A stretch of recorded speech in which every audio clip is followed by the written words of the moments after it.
Hello दोस्तों, आप सभी का स्वागत है करंट अफेयर्स के आज के सेशन में। और आज है 26 मार्च। तो चलिए शुरू करते हैं आज का करंट अफेयर एमसीक्यू। जो पहला क्वेश्चन है दोस्तों, फिलीपींस ने राष्ट्रीय ऊर्जा आपातकाल क्यों घोषित किया? तो दोस्तों, फिलीपींस के द्वारा राष्ट्रीय ऊर्जा आपातकाल यानी energy crisis, national energy crisis घोषित किया गया। उसका प्रमुख रीज़न ये है कि अमेरिका इजराइल ईरान के बीच में जो एक युद्ध की स्थिति बन चुकी है, उनके तनाव के कारण ये राष्ट्रीय आपातकाल घोषित किया गया है फिलीपींस के द्वारा। दोस्तों, ये फिलीपींस के बारे में थोड़ा बेसिक फैक्ट देख लेते हैं। फिलीपींस दोस्तों 7,000 से अधिक द्वीपों का एक आर्चिपेलोजी है, यानी द्वीपों का एक समूह है। और इसमें प्रमुख रूप से जो द्वीप हैं, लुजोन बहुत बड़ा द्वीप है। इसके बाद जो ग्रीन कलर का है ये है विसावस, और जो तीसरा है मिंडाओ। ये प्रमुख 3 बड़े द्वीप हैं। और यह रिंग ऑफ फायर यानी प्रशांत रिंग ऑफ फायर के जो लाइन होता है उस रीजन में पड़ता है। इसलिए फिलीपींस में आप देखे होंगे बहुत ज़्यादा भूकंप या ज्वालामुखी पाए जाते हैं। यहाँ की जो प्रमुख ज्वालामुखी है माउंट पिनाटू, एग्जाम में पूछा जा चुका है माउंट मेओन। ये बहुत इंपॉर्टेंट ज्वालामुखी है, एक्टिव ज्वालामुखी है। फिलीपींस का दक्षिणी चीन सागर में जो चाइना है उसके साथ है कुछ द्वीपों को लेकर के विवाद है, आपसी विवाद है। और फिलीपींस भारत के जो ब्रह्मोस सुपरसोनिक क्रूज मिसाइल है उसका पहला विदेशी ग्राहक बन चुका है, यानी खरीद रहा है ब्रह्मोस। साथ ही साथ दोस्तों, फिलीपींस जो है आसियान 2026 में जो मीटिंग होगी उसका अध्यक्षता करेगा। बहुत बार एग्जाम में पूछा जा चुका है कि अंतर्राष्ट्रीय चावल अनुसंधान संस्थान का जो मुख्यालय है वो फिलीपींस के लॉस बानोस में स्थित है। तो ये कुछ उससे जुड़े हुए फैक्ट है फिलीपींस से। एक बार इसका मैप देख लीजिएगा, चाइना का जस्ट नीचे जो है साउथ में ये द्वीप समूह है। अगला है दोस्तों कि ओपन एआई ने एपीसी इंडिया प्रशांत क्षेत्र में का प्रबंध निदेशक किसे नियुक्त किया है? तो दोस्तों किरण मणि, इसका आंसर जो किरण मणि को जो है ओपन एआई के द्वारा एपीसी क्षेत्र यानी इंडिया पैसिफिक रीजन के लिए प्रबंध निदेशक के रूप में नियुक्त की गई है। यहाँ पर ये इस क्षेत्र में किस तरह से ओपन एआई को जो है बढ़ावा दिया जाए, यानी एआई के रूप में जो एआई का बढ़ावा किस तरह से दिया जा सकता है उस पर काम करेंगे। और ये जियो स्टार के पूर्व सीईओ रह चुके हैं किरण मणि। अगला है दोस्तों, ट्रांसजेंडर संशोधन विधेयक 2026 में क्या प्रमुख बदलाव किया गया है? तो इसमें दोस्तों जो परिभाषा था ट्रांसजेंडर को, उसको पुनर्परिभाषित किया गया है। और इसमें ये जो मुख्य रूप से जो सेक्सुअल ओरिएंटेशन और स्वयं द्वारा बोधित लिंग पहचान वाले हैं उनको बाहर रखा गया है।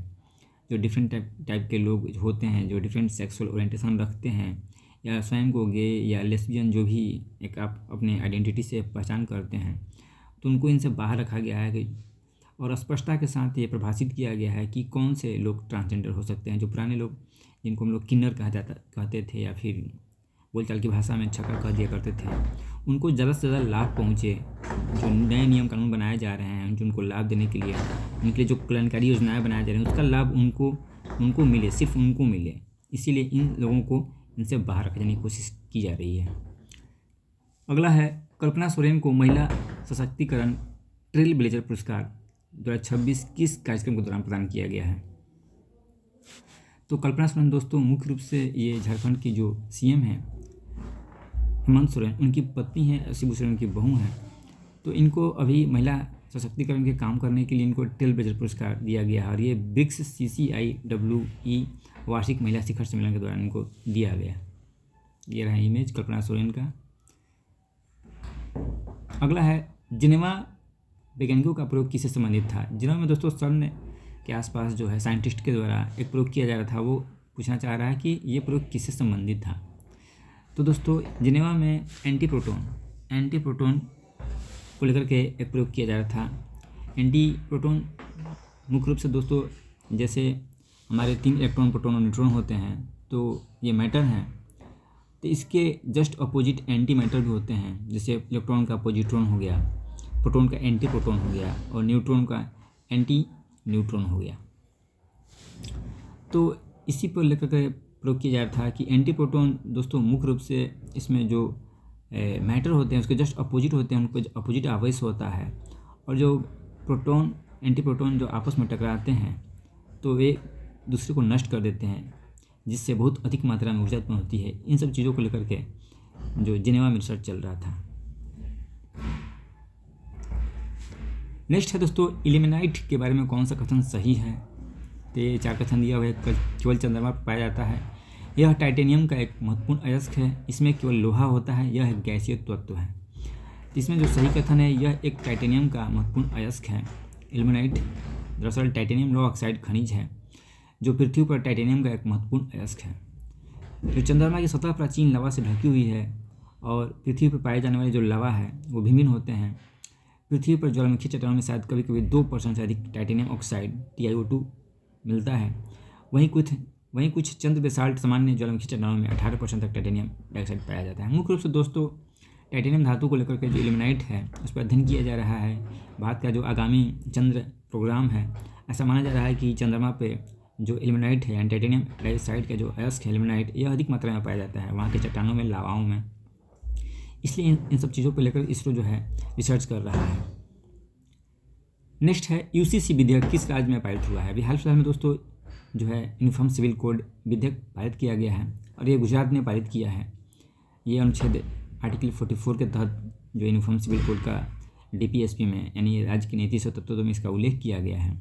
भारत में 2 प्रकार के कानून होते हैं, क्रिमिनल कानून होता है, सिविल कानून होता है। क्रिमिनल कानून में दोस्तों जो मारपीट होता है या मर्डर होता है, लूटपाट, इन सब चीज़, हत्या का प्रयास, इन सब चीज़ों की मामलों की सुनवाई की जाती है। उसमें जो प्रोसेस है ICPC RPC का, उसमें वो धारा के तहत सजा का प्रावधान होता है। और जो सिविल कानून होते हैं, विवाह, संपत्ति, इन सब चीज़ों के बारे में भारत में अलग अलग धर्मों में अलग अलग जो शादी परिवार संपत्ति से जुड़े मामलों का नियम कानून है। तो इसी को लेकर के, सिविल कानून को लेकर के एक यूनिफॉर्मिटी की कोशिश की जा रही है। इसी के लिए यूनिफॉर्म सिविल कोड लागू किया जा रहा है। इसका एक इतिहास देख लेते हैं दोस्तों। सबसे पहले शाहबानो मामला 1985 में UCC को राष्ट्रीय एकता के लिए आवश्यक माना सुप्रीम कोर्ट के द्वारा। इसके बाद 1995 में सरला मुद्गल केस। ये तीनों जो मामले हैं बहुत फेमस हैं, एग्जाम में पूछे जा सकते हैं। शाहबानो मामला, सरला मुद्गल मामला, 1995 में सुप्रीम कोर्ट ने राज्य से विचार करने को कहा कि UCC को किस तरह से लागू किया जा सकता है। इसके बाद सायरा बानो मामले में 2017 में जो है 3 तलाक, जो ट्रिपल तलाक था, उसको सुप्रीम कोर्ट के द्वारा असंवैधानिक घोषित किया गया। तो ये मामला था सायरा बानो मामला। ये 3 केस जो है बहुत फेमस है, जो एग्ज़ाम के लिए इम्पोर्टेंट है। सबसे पहले उत्तराखंड स्टेट था जिन्होंने सबसे पहले UCC को लागू किया था और गुजरात के द्वारा इसकी घोषणा की गई है। नेक्स्ट है डॉक्टर राम कुमार मुखोपाध्याय को सरस्वती सम्मान 2025 किस कृति के लिए दिया गया है। दोस्तों डॉक्टर राम कुमार मुखोपाध्याय को सरस्वती सम्मान प्रदान किया गया है और इनकी जो कृति है हर पार्वती कथा, इसके लिए इनको सरस्वती सम्मान जो है KK बिरला फाउंडेशन की ओर से दिया जाता है ये सम्मान। और इसके साथ साथ 15 लाख रुपये प्रशस्ति पत्र भी दिया जाता है। और ये 2 प्राइज तो इम्पोर्टेंट है। एक ज्ञानपीठ पुरस्कार B वीरामोथी को दिया गया है। B वीरामोथी ये तमिलनाडु के हैं, इनको प्रदान किया ज्ञानपीठ। और साहित्य अकादमी, याद रखिएगा साहित्य अकादमी उससे भी ज़्यादा इम्पोर्टेंट है। ये ममता कालिया साहित्य अकादमी पुरस्कार ममता कालिया को दिया गया है। उनकी कृति जो है जीते जी इलाहाबाद, ममता कालिया, हिंदी के लिए। और इंग्लिश के लिए नवतेज सरना, इंग्लिश के लिए नवतेज सरना को दिया गया है। ये विदेश सेवा में काम कर चुके हैं। नेक्स्ट है मॉर्निंग कंसल्ट के अनुसार विश्व के सबसे लोकप्रिय नेता मोदी की अनुमोदन रेटिंग कितनी है।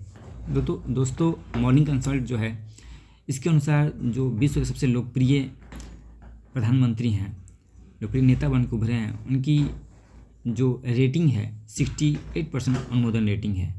यानी 68% जो लोग हैं इनको पसंद कर रहे हैं।